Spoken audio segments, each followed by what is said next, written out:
The scent of lilies filled the small flower store on Maple Street. Merritt Kingsley made a habitual motion of fixing a loose strand of dark hair and bent over a particularly capricious bud. The bride's bouquet was her favorite part of the job.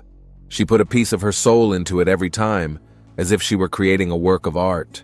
The bell over the front door jingled, and Ruby O'Hara, Merritt's assistant and best friend, entered the store. Her red hair flamed in the morning light filtering through the window panes. "Did you hear the news?" Ruby took off her scarf, still necessary in the cool spring air.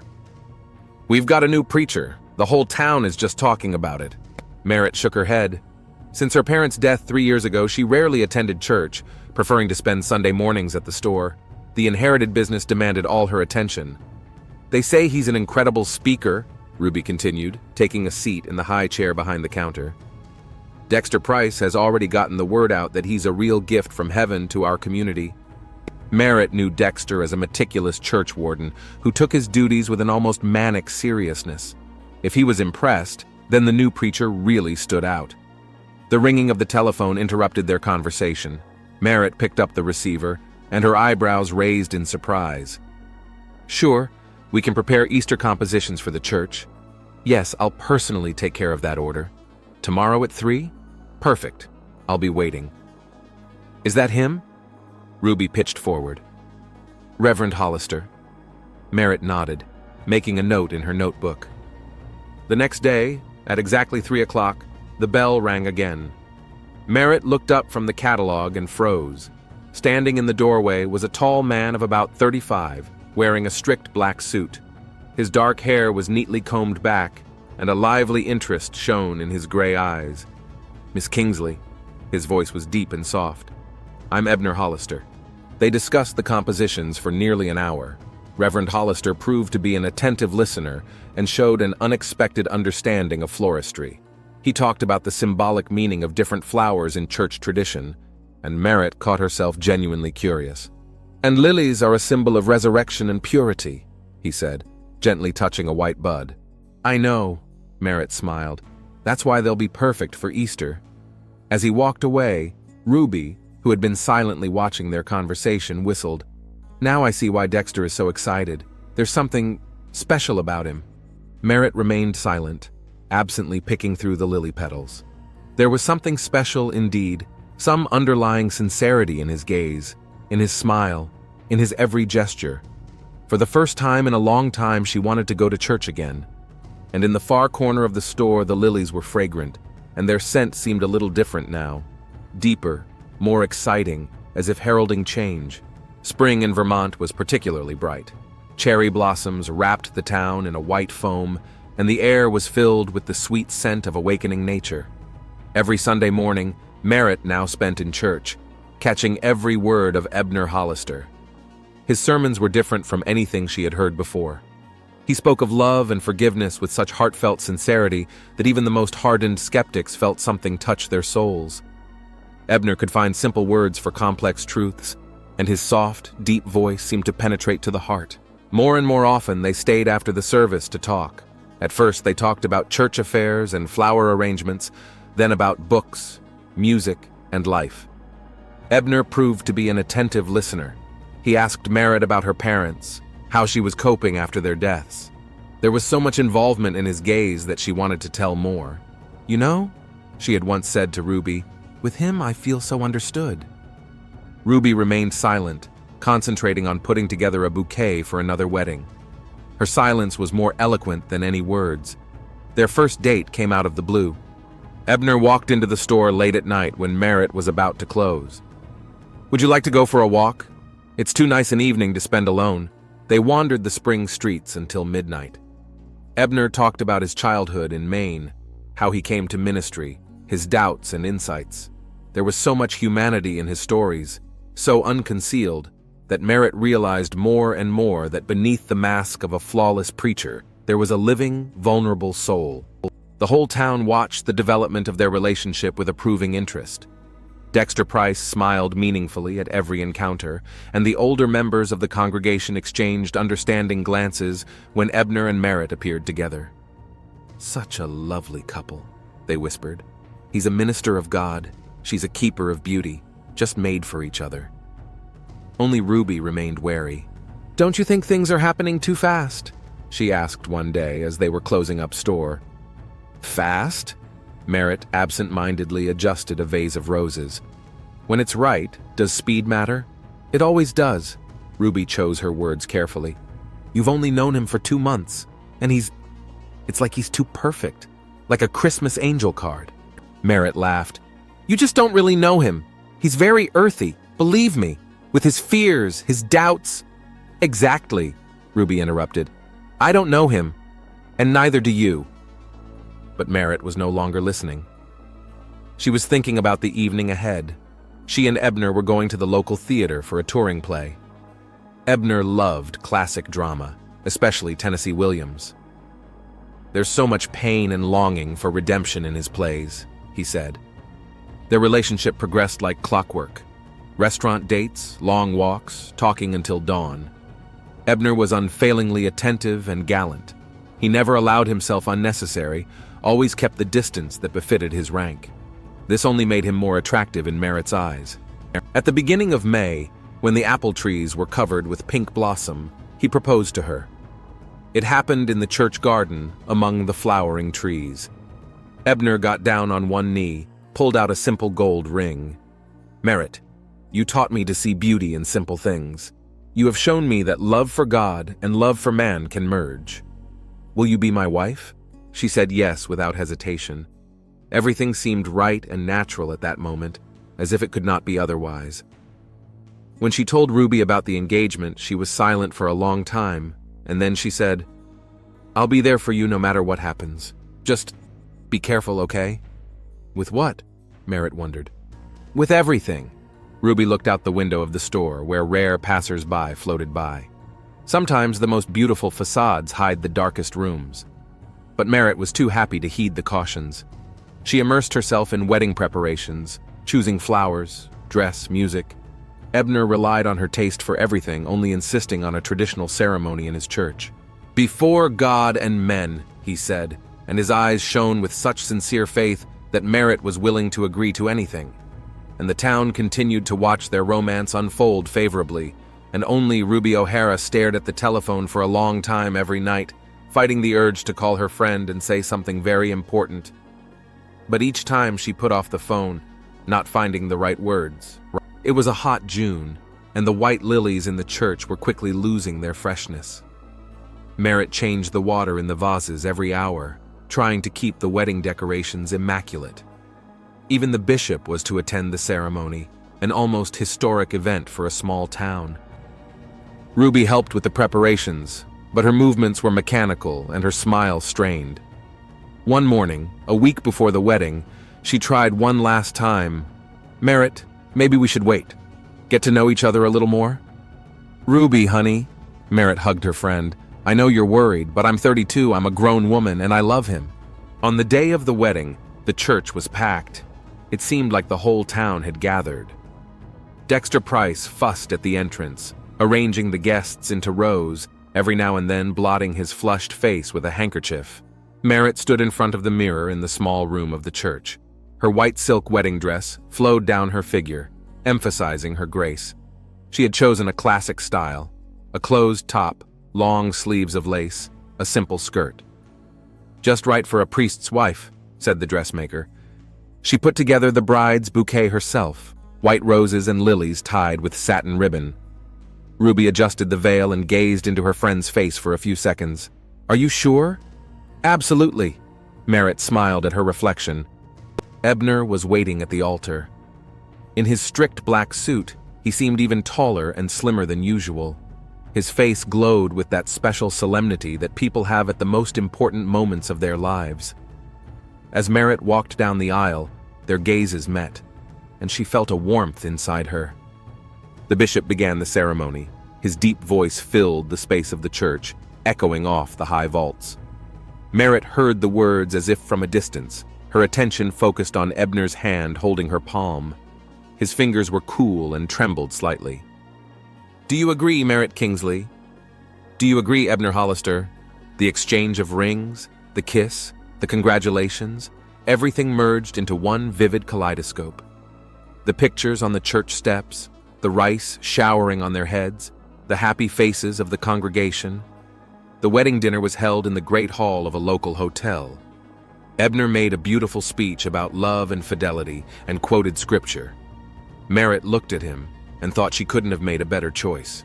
Around 10 p.m. they went up to their room, the best room in the hotel, overlooking the river. The room smelled of fresh flowers and clean linens. Merritt felt a slight thrill. She and Ebner had never once crossed the boundaries of propriety before the wedding. "Shall I take a shower?" She grabbed her nightgown and makeup bag. "Of course, dear." Ebner smiled his usual soft smile. When she came out of the bathroom, he was already in his pajamas and sitting on the edge of the bed, interlocking his fingers. Something about his posture struck her as odd, some tension, an unaccustomed stiffness. "Everything okay?" she asked, sitting down beside him. Yes, of course." He reached up to kiss her. Their intimacy began gently and carefully. Ebner was attentive and delicate, but made sure to keep his pajamas on the entire time. When Merritt reached to undo the buttons, he gently guided her hands away. But at some point, the fabric did slip, and Merritt froze. Nature had endowed Ebner Hollister with a microscopic manhood, so tiny it looked like some kind of evil joke. The first feeling was shock. The second was disbelief. The third was something akin to hysterical laughter, which she struggled to suppress.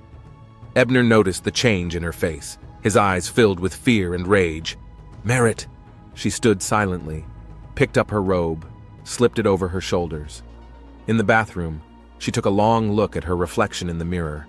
The woman in the mirror seemed unfamiliar, confused, lost. She spent the whole night in a chair by the window, looking out at the dark river. Ebner made no attempt to speak to her. He lay in bed, turned away from the wall, but she knew he was awake too. At dawn, she quietly packed her things and left the room.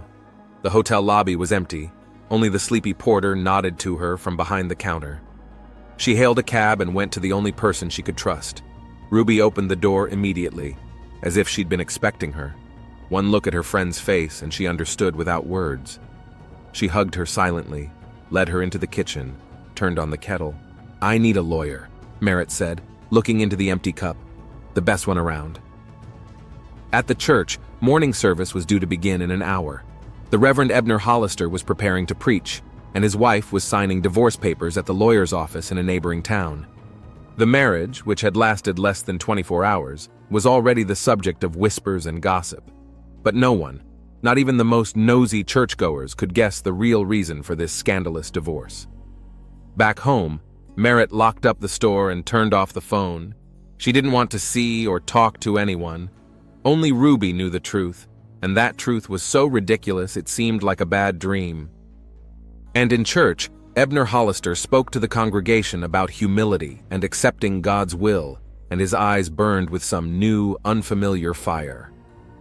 Attorney James Hope was reviewing documents, occasionally raising his eyes to the woman sitting before him.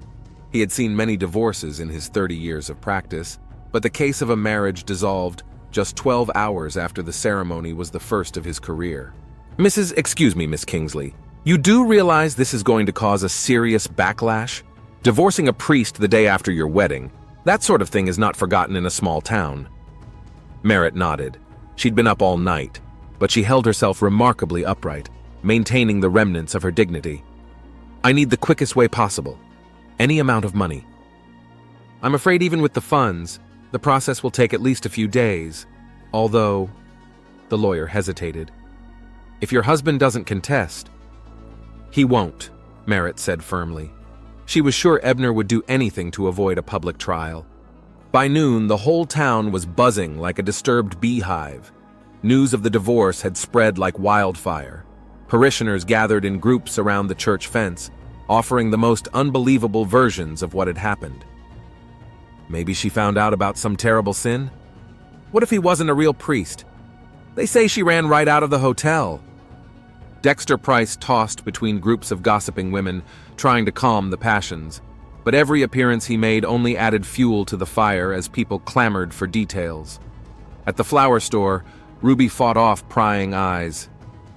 The store is closed for inventory. No, I don't know when the owner will be back. No, I'm not up to date on the details.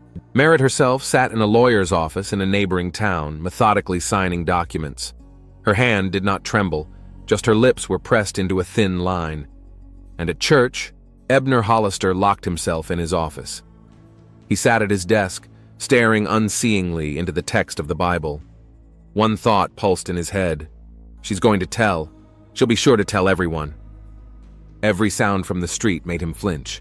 He thought he could hear chuckles and whispers even through the thick walls of the church. When Dexter knocked on the door, Ebner nearly jumped. "Reverend, people are asking, should I make a statement?" "No statement."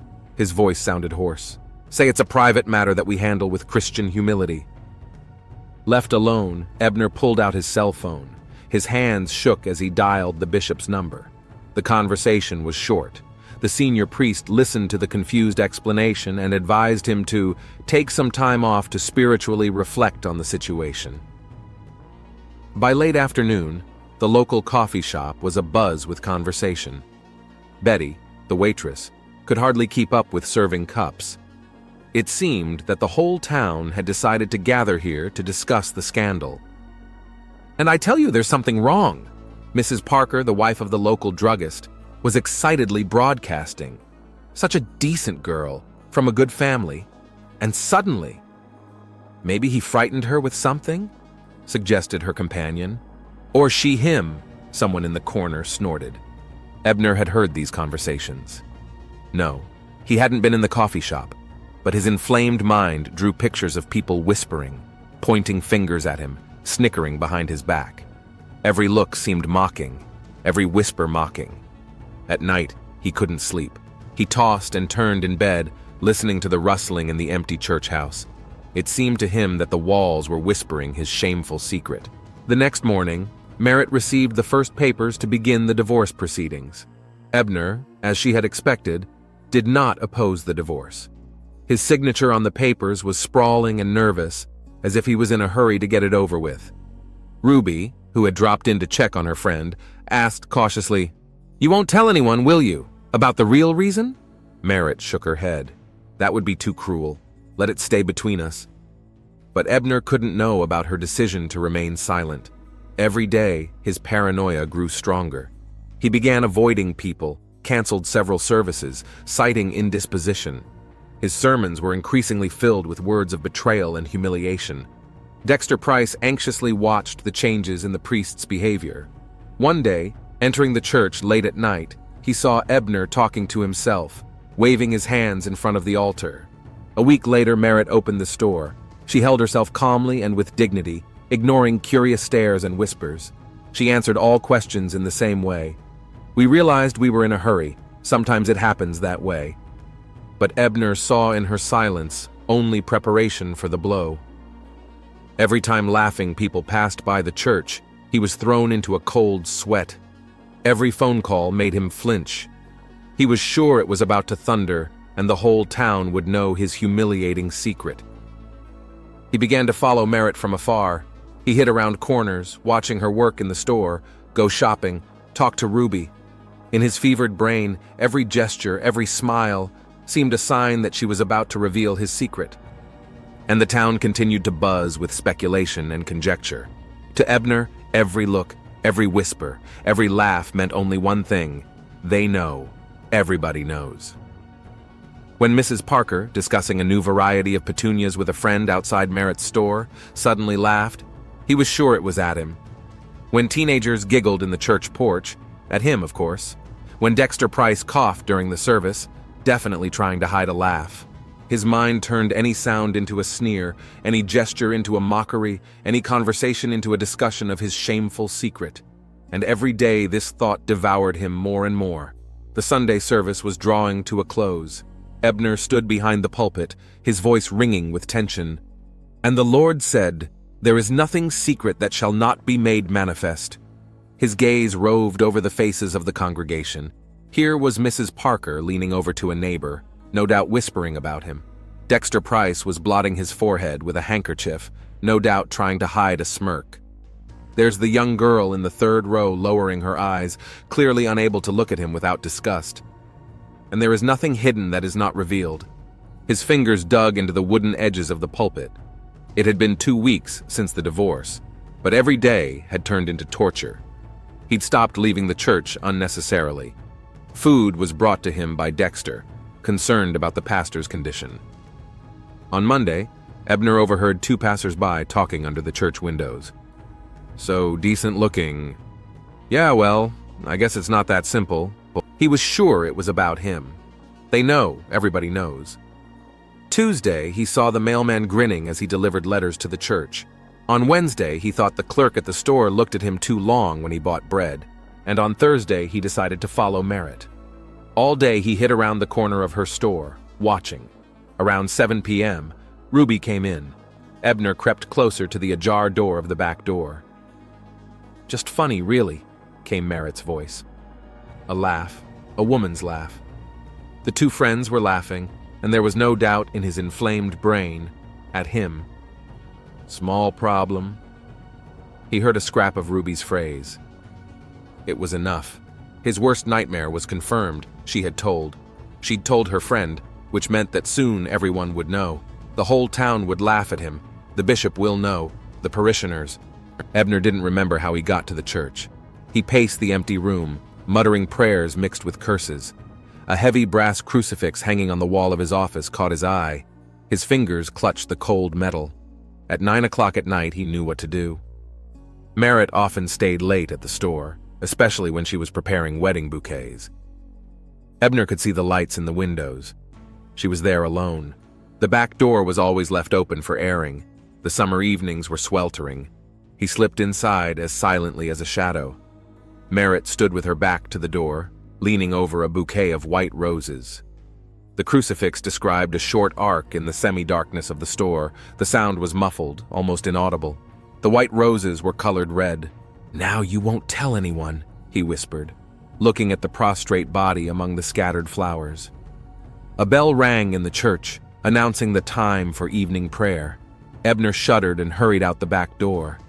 His hands trembled, but for the first time in days he felt at peace. Back in the church, he prayed for a long time before the altar. Then he sat down to write tomorrow's sermon. It was to be a special sermon. For now, his secret was safely buried among the white roses in the little flower store on Maple Street. Sawyer Blackwood drove into town early in the morning. His shabby Ford was parked outside the police station when there were still no passers-by on the streets. The detective didn't like small towns. Everyone knew each other here.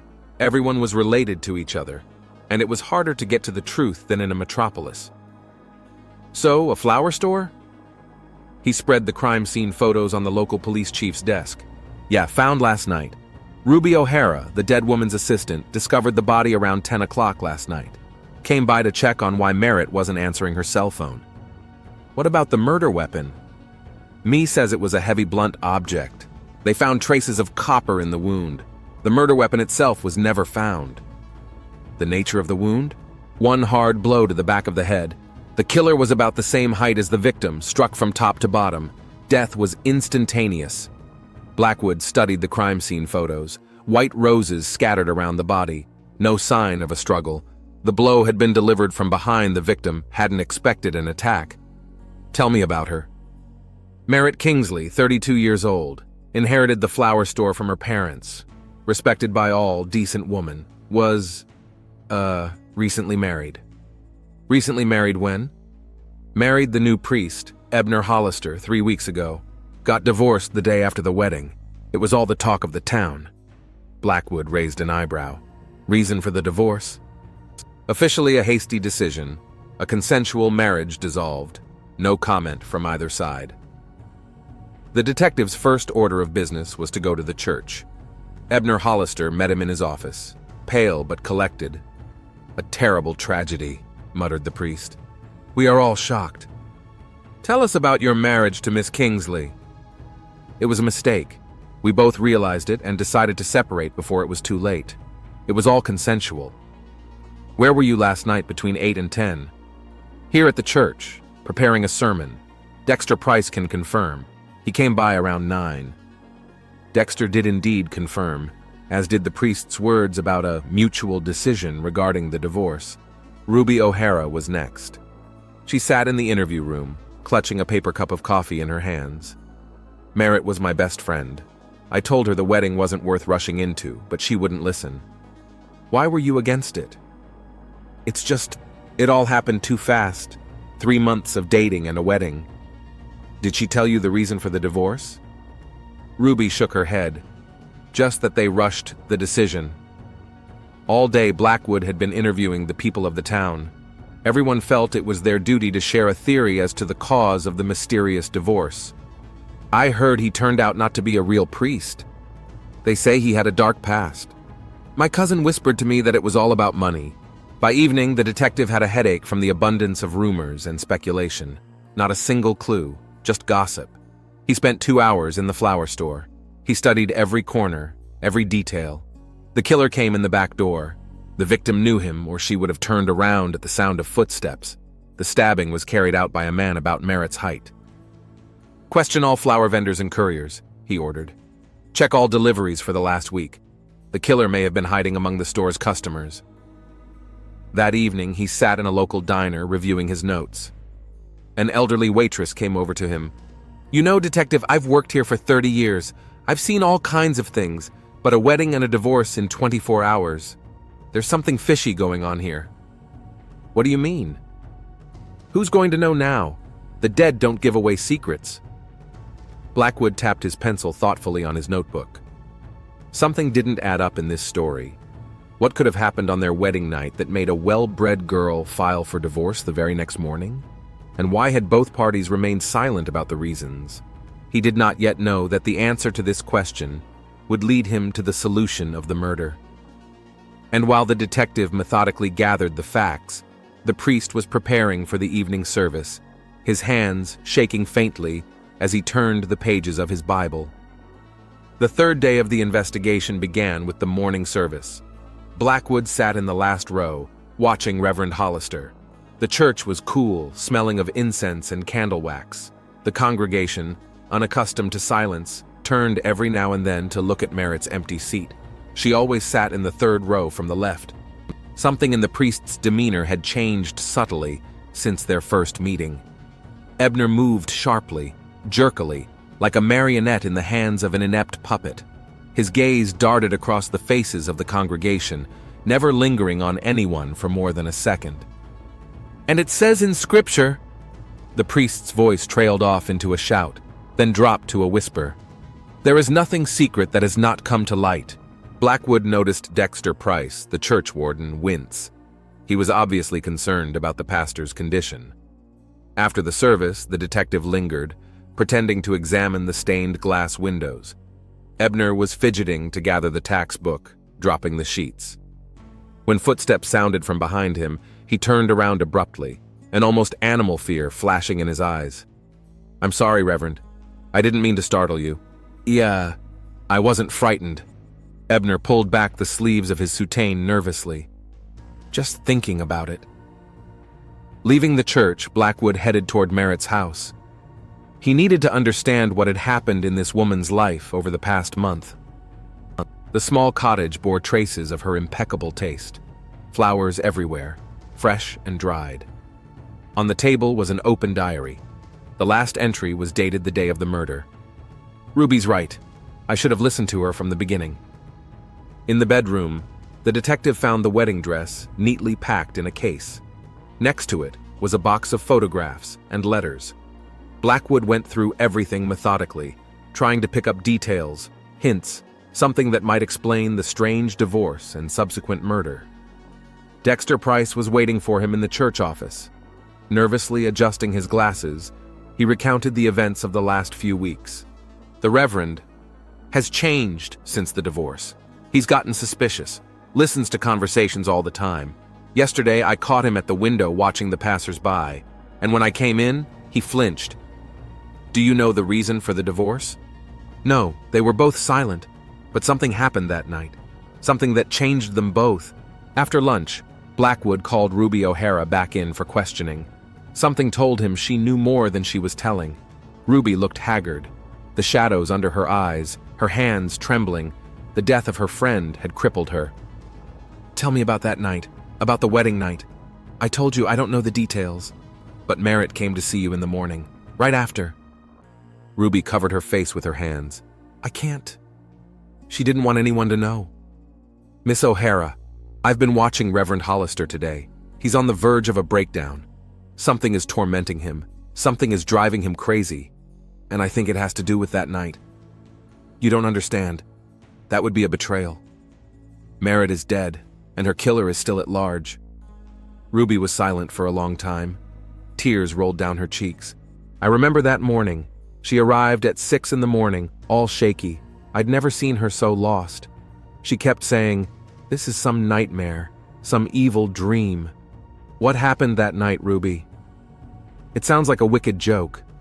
On her wedding night, Merritt discovered that Reverend Hollister? Well, nature hadn't given him any manhood. Not at all. The silence in the room became palpable. She wasn't going to tell anyone, Ruby continued. Only told me because she needed to talk it out. She wanted a quiet divorce and to forget. Blackwood nodded slowly. The picture was now emerging. The priest's paranoid behavior, his nervousness, his constant wariness. He lived in a fear of exposure that existed only in his head. But she didn't tell anyone, the detective pronounced. Of course she didn't. Merritt wasn't like that. She said it would have been too cruel. And he didn't know it. He was sure she was about to tell everybody. Ruby turned pale, realizing, "Oh my God, you think—" Blackwood was already pulling out his cell phone. "Johnson? Check Reverend Hollister's office immediately, especially any copper objects, and send pictures of his office walls before and after the murder. Yes, every single one." Hanging up the phone, he looked at Ruby. "Thank you, Miss O'Hara. You may have just helped solve a murder." And in the church, Ebner Hollister was preparing for the evening service, his hands trembling ever more violently as he turned the pages of his Bible. A light stain gaped on the wall of his office, the mark of a crucifix that had been removed. The photographs from Reverend Hollister's office came by evening. In the pictures taken before the murder, a massive brass crucifix hung on the wall. In the fresh photos, its place was empty, just a light mark on the time-darkened wall. "Take 2 men and drive to the church," Blackwood instructed the duty officer. "But don't go inside. Wait for my signal, and call in the divers to survey the river near the church bridge." The lights were on in the church. A warm glow shone through the stained glass windows, painting the pews in all the colors of the rainbow. Shadows danced on the stone slabs, creating bizarre patterns. Blackwood pushed open the heavy door. Ebner Hollister stood at the altar, immersed in prayer. His whisper echoed off the vaults. "And lead us not into temptation, but deliver us from the evil one." "Reverend?" The priest slowly turned around. There was a strange calmness in his eyes, the calmness of a man who had already decided everything for himself. "Ah, Detective, I've been expecting you. I was preparing for a confession." "Whose confession, Reverend? The church is empty." "Mine." Ebner smiled, a sort of detached smile. "Have a seat. I'm going to tell you a story about how laughter can kill a soul." Blackwood lowered himself gingerly into a bench in the front row. His hand rested habitually on his holster. "You know what the worst thing is for a man, Detective? Not death, not pain, not even sin. Mockery is what can destroy a soul, especially if you're a minister of God. But no one laughed at you. Reverend Merritt didn't tell anyone. Even Ruby kept quiet until today." Ebner turned around sharply, his eyes widening. "How did you—" "Ruby told me. Only today when she realized it might help find the killer. Before that, only the 2 of them knew. Merritt would have taken that secret to her grave." "Lies!" His cry rang out beneath the vaults of the church. "Everyone knew. Everyone. I heard their laughter every day, every minute. In the store, when I passed by. On the street, when I met the congregation. In church, during the service. Everywhere." "It was the laughter in your head, Reverend. Paranoia. Merritt kept her word. She didn't tell anyone about your flaw. She was an honorable person." No. Ebner clutched his head. "I heard them. That night in the store, they were laughing. Merritt and that Ruby. They were discussing a new shipment of flowers, little roses that had just arrived. I checked the delivery notes, talked to the supplier. Here's the paperwork." Blackwood pulled out the papers. Ebner didn't even look at them. His gaze was staring off into the distance, as if he could see something beyond the church walls. That night, our first and last night, I saw the disgust in her eyes. She looked at me like I was a freak. And then she ran away. And I knew she'd tell everyone. How could anyone resist such juicy gossip? She wasn't going to tell anyone. "You lie! You're all lying!" he almost shouted. "I saw them whispering in the store, how they hid their smiles. Every look, every whisper was about me." "Tell me what happened that night, in the store." Ebner seemed to grow shorter. All the air went out of him. His shoulders slumped. "I didn't plan to kill her. I really didn't. I just wanted to talk, to explain, ask her to be quiet. But when I came in the back door, I heard laughter. They were laughing. And then I saw the crucifix on the wall of her office, just like the one in the church, and it seemed like a sign from God." His voice became monotonous, lifeless. She was standing with her back to me, working on a bouquet. White roses, a symbol of purity. How ironic. I picked up the crucifix. It was heavy, cold, and Blackwood pulled out the handcuffs. "Where's the crucifix, Reverend?" "In the river, under the bridge.